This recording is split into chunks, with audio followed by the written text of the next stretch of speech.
What up, my H2 bros? I am not Greg. Hope you're happy and hydrated today, and welcome back to Least of the Painful. In our last episode, we killed Marty and got to the final island. As I mentioned, if you haven't seen the last playthrough, eyes in the top corner, go check him out. I think it's that way. It might be that way. I never know. Oh, that is very loud. My recording screwed up the first time I recorded this, so I do know what's going to happen. And I also do know this is the end of the road. So this is our final episode, the final climb to the end. And as you could probably guess from everything else we've been through in this game, it's not going to be nice. It's not going to be very friendly. It's not going to be very nice. But that doesn't mean we kind of have a little bit of fun along the way. Why not? Oh, that's right. I forgot about this guy. Hold it. I'm not done yet. Look at me, Bradley. I didn't think God cared about me. Hell, I used to clean toilets. But not in this world. Now I get to go. Finally, I get what I deserve. Creep. Don't touch her. What? Her face? Gotta brand her. But you don't actually have to. That way everyone will know she's mine. Get all kinds of fucked, you creepazoid. Mr. Angonelli. I don't know what I missed. There's a lot of story beats and stuff that I've missed within this. So I feel like this guy has a story to him. Because he knows us. His name is Mr. Ugh, and he's creepy as balls. So yeah, not even a problem. Not even a problem. This is not the challenge we've got ahead of us. Buddy. Here, cover up.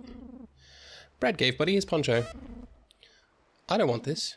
But you're hurt. Your face and your chest. Is it okay? It's fine. I'm not a princess.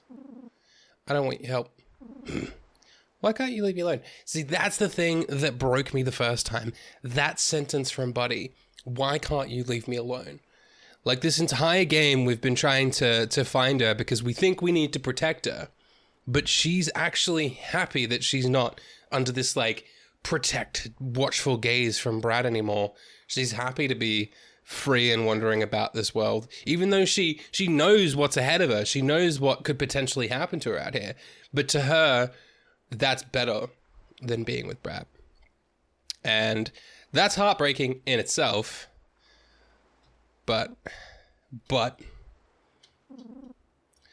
do you want from me? You've done nothing but hurt me. No, I want to help you. Rick, Sticky, that's not what they say. They don't know me, buddy. Nobody does. I do, Brad. I know what you really are. You're a monster. A monster that got both his arms cut off to protect you because he thought he was doing the right thing. He wasn't. He isn't, I should say. You've taken everything away from me and Marty. What you did to him, only a monster could do that. Buddy, you don't know him. I know he was a better father to me in a few days than you ever were. That's heartbreaking. Brad's body is feeling strange. He's become a failure. And he still doesn't have his poncho on. Which doesn't make sense to me. I don't know why that was a thing, because she didn't take it, so why does he just put it back on? He just wants to have the titties all flopping about. I mean, sure. I ain't one to judge. Rando.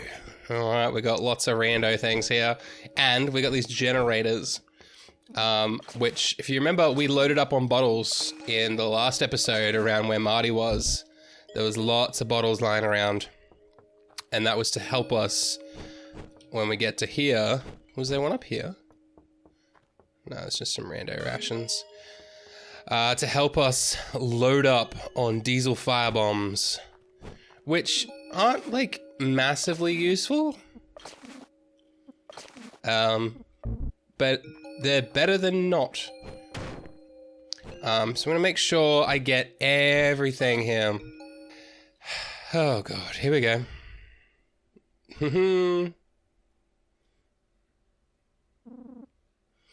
Into the line, friend. She belongs to Rando now.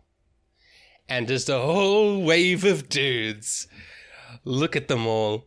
And we have to fight all of them. Hey, what happened to our face? It's ruined. The bull guy did it. Buddy, we need to run now. See, she would rather take this army of strange dudes who are threatening horrible things to her than stay with Brad. And that says a lot.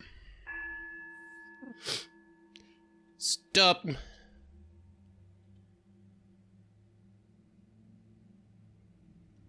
It's our buddies. It's our friends. They tracked us down. You came. Oh, hell. I guess this is it then, eh? One last drink for the working man. Fly away, fly away. Fight another day. Fight another day. It's nice work with your belt, but justice needs to be served. No. You can't have her. All of you people are filling her head with nonsense, blinding her. You don't understand. I have to save her. From what, though? At this point, what are you saving her from? Because she doesn't need to be saved. And now, I have to fight my friends. I have to fight Bertie Keys and Harvey while Bertie looks at me like he's so sad about what's going on. I am too. But the cool thing, we got this new move, Burning Head Slide, which is basically just a fucking an ender of worlds, this move. Bertie doesn't really want to fight. Geese will just go crazy. But this move is killer. Oh, don't cry, Bertie, please. I'm sorry. Yeah, this sliding move is awesome because it knocks them over and then they're basically stunned for the turn. So just mash this like crazy. Until it's all over. Oh man. I hate this. I hate this so much. Yeah, it's almost not even a problem because of this move, which I think was an intentional thing by Dingaling to include this move as something you just obscurely learn in this final stretch, because it's a very good crowd control move, which we're going to be dealing with, as you saw, a lot of dudes coming up. I don't know why these guys never had this much health when they were fighting for me. But they got a lot of health now. But they're also very weak and doing like fuck all damage. I'm sorry guys, this is not me. That's what I was saying in the last episode. I don't have any control over the story anymore. This is all Brad is just making things up as he goes now. And we have to just be along for the ride. And I am out of this move now. There goes Bertie. I'm sorry, bud. And there goes Geese. And I have to rando ration, don't I? Yeah. Have to. Oh, whoa. Geese is still here? Did that just bug out for a second? Oh. And there they go. I'm sorry, guys.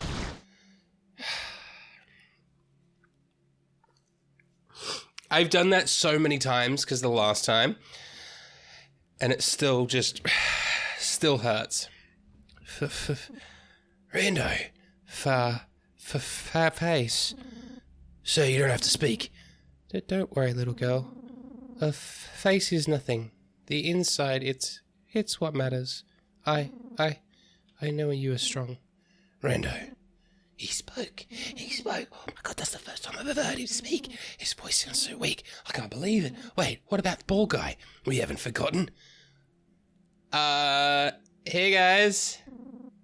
Face it, you can't win. Just give up now and walk away with your life. You don't need to die today. No. You don't understand. Brad keeps telling everyone that they don't understand, but the fact is, he is the one that doesn't understand what's happening. I've been dead for 35 years. Today's the day I live. And here we go. This is This is the end game, boys and girls and everyone. I'm just frustrated because, I mean, these guys are easy enough because we use this head slide and we can pretty much knock them, but it's the fact we have a lot of fights ahead of us that is the difficult thing. Since this one guy left, I can use a different move. This guy's stronger than I thought. He can't possibly take down all of us. Kill him! Those famous last words. All right, now we got 5 more. That's 6 people, though. Uh-oh. And the game crashed. All right, we're back from a crash. I'm hoping the recording's not going to bugger up again. This last part, never mind the fact that it's just, like, mentally exhausting. It's also been technologically exhausting on me, because first time, recording didn't work. Second time now, the game crashed when we got to these guys, so I play through them again. Annoying thing about this entire sequence is you have to go through everyone all again. So if you die at any point, you have to do it all again, including that cutscene. That cutscene is not skippable. You have to sit through that cutscene every single time you go back, which is super exciting. See, all you gotta really do is just spam this move here, and they're pretty easy to get rid of. It's a good crowd control move. You can do it a fair amount of times before you run out of SP, and you're able to pretty much get rid of all of them relatively easy. What the hell? He's not human. How is he still alive? Another round, guys. Game didn't crash, that's nice. We also get the addition of Cry now. So we start learning a few new moves as we go along. Cry actually recovers our SP. Woe is Brad, poor Brad. Everyone's trying to kill him. There is an old saying. If one person calls you a horse, tell them to go fuck themselves. A second person calls you a horse, you tell them to go fuck themselves. But a third person calls you a horse, it's time to buy a saddle. And Brad needs to buy a saddle. Because there's a lot of people telling him he's a bad dude, telling him he's a horse. I was not saying horses are bad people. Horses are not people, to begin with. But you get the metaphor. You get it. Oh, you're still going, man. Dean Fritz Clark. Oh, no, there he goes. Just give him the girl. Yeah, let's go. He's a fucking monster. Get away, you freak. I'm gonna fight him again. Alright, so this is the last round of these guys, because as you can see, it's the guy in the middle with the spiky armor was standing right at the back with Rando. So this is our last round of fellas before our final fight, which you can probably guess who the final fight is against. Alright, well, we're going in with a little bit of damage, not a lot of HP. And look at that. Oh, Bradley. My God. But, buddy, stay back.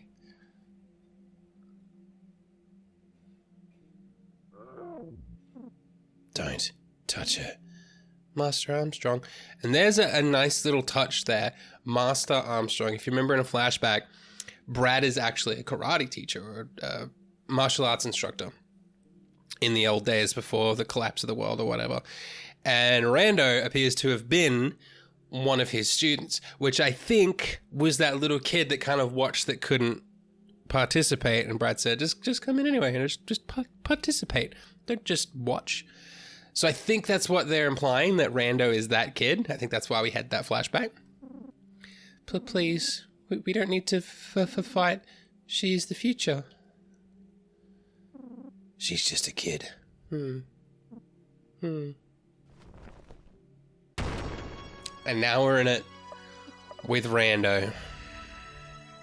So what I learnt is very similar sort of things with the same. What I gotta do though, anytime I get below 1300, heal that bad boy up.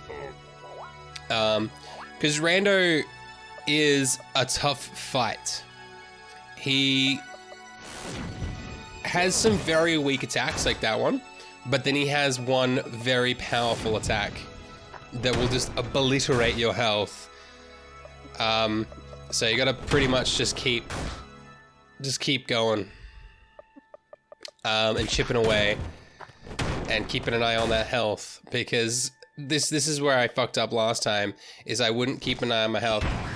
That one. That move can really obliterate your health if you're not careful. Still got an SP, so I don't need to waste a rando ration. So yeah, if we just keep doing this, we'll just slowly whittle away at him over time. Because he doesn't heal. We've got a shit ton of healing items, and we don't need to be conservative. We can use them pretty much however much we need to. And we see his mask is starting to break now too. So we're making some progress. Some, not a lot. Alright, we'll use a rando ration now. So make sure we got a shit ton of SP. It's just a lot of rinse and repeat. Like, this is cool because it's like the end boss and I have so many emotions. Oh, there we go. And now I see his face and stuff. This is why he was talking to Buddy about her face. Because obviously he's been disfigured himself. And he's called the Broken Man now. It's no longer Rando, it's the Broken Man. Almost at the end here.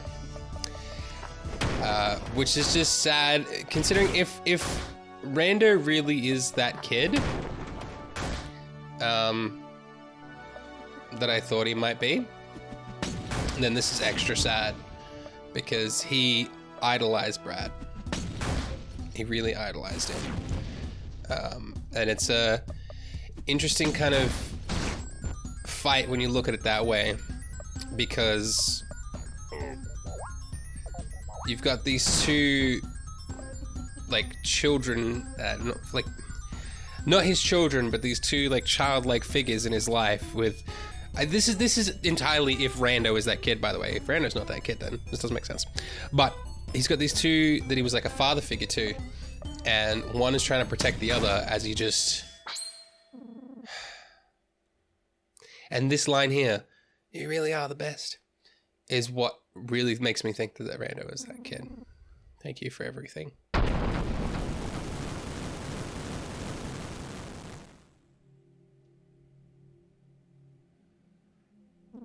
He's done. And now we just gotta go. We just gotta casually walk. It's just so slow. I wish this was a cutscene because it's so slow walking, and I just gotta hold down. I'm just holding down the right arrow until we find Buddy. Buddy. It's over. Why are you doing this to me? Why are you trying now? Why weren't you there when I needed you? You've taken everything away from me. I know. I finally had a chance at life and you take it away. Stop. Why are you trying to hurt me so much? That's the thing, man. He's become so obsessed with this goal in mind that he doesn't see that she doesn't need to be saved. He is the terror now, not everything else. He is the problem. He's the monster. She doesn't want to be with him, and he keeps like aggressively pursuing her, like stalking her almost, killing all these people that are trying to protect her from him because he thinks that he's in the right and he's so stubborn he can't see what he's actually doing. I know you hate me. I know. Why, Brad? Why did you do this to me? I had a chance to choose something for myself. No, buddy, you didn't. For good or for evil, it didn't matter. Those men wanted to use you. People are always going to try and use you and hurt you. Choose your life for you. Don't preach to me. Yeah, that's kind of... You're kind of choosing her life for her, Brad. It's too late for that. You can't just be a father all of a sudden. For once I wanted to do something good. I'm the one that was supposed to protect you. I can't let anyone hurt you. Brad, you've hurt me the most.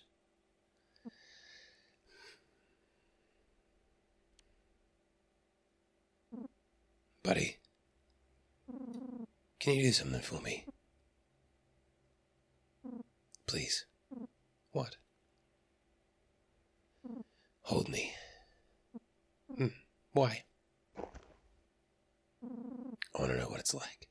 I'm begging you. And now we get the choice. And I don't know what the right choice is here. Because I sympathize with Brad a lot because, you know, he's our protagonist. We've been with him for this journey and we've seen this insight into his mind on why he's doing the things that he's doing. We can see that he's obviously got a lot of issues before this anyway, with drug abuse and his father, and clearly something's happened in his past with this Lisa character that I don't know too much about. I think I've missed a lot in the backstory of Lisa. So I get it. I understand why he does certain things, but this almost seems like a reward for his bad behavior, and I don't want to reward him for that.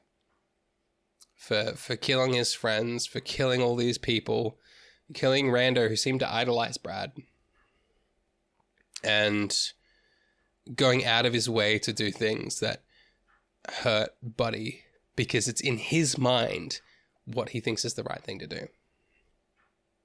This is the toughest choice of all of them because I don't know. The last time I did this, I chose Hug Brad because I gave Marty a second chance. Well, I wanted to give Marty a second chance. And that was pretty lackluster. So I'm going to choose Leave Him Alone this time. Because not a lot happened with the Hug Brad. So I want to see what kind of story difference there is with Leave Him Alone. Because she basically just hugged him and that's it. So we'll see what the difference is. I can't. I'm sorry.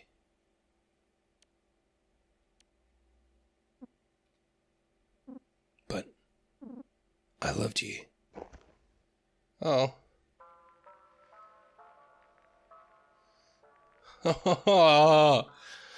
Dingling, you.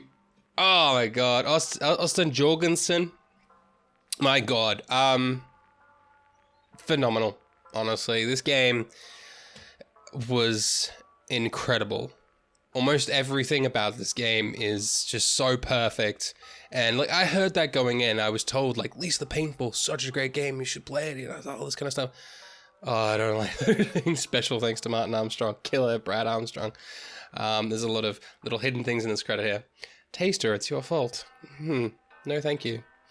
Yeah, this game was phenomenal, very well written, very funny, but also very dark. And this has been one of those games, burn Kickstarter backers, been one of those games that really touches a very deep emotional core. And now I see Mr. Brad is a joy monster. And I get to control him. I get to hold down the right move button again. Yeah, this game, so emotionally draining. And I can't think of any other game that I've ever played. Ever. I can't think of any off the top of my head that was this emotionally draining. Like, I could only record 2 episodes at a time the whole time we're playing through this. Just because I'd need to take a break. I need to have some coffee. I need to call my mom. I need to cry. And I'm not even worried about that. There's a little flower. It was a nice little like post-credit sort of thing. As we come into here and we find Buddy. Lisa?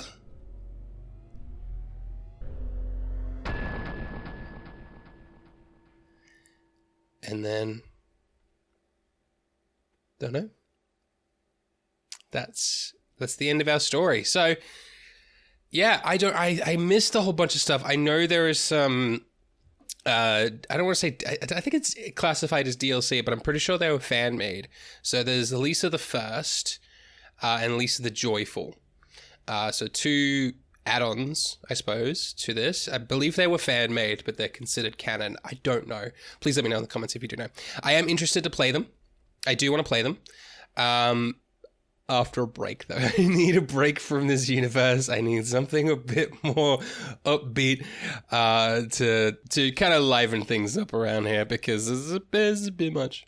But I want to thank you guys sincerely from the bottom of my heart being here for this. I could not have done this without you guys here, so thank you so much. I really appreciate it. Let me know in the comments any kind of suggestions you want to see for new videos coming up soon. Any sort of games you were thinking about that you think might be cool for the channel that you'd like to see. Let me know, honestly, because I'm down. I'm down. As long as it's not Lisa the Joyful or Lisa the First, which I will get to eventually. Just not right now. I need a break. But thank you so much. I love you guys. Hope you're staying happy, hydrated. Have a wonderful day. And I'll see you next time.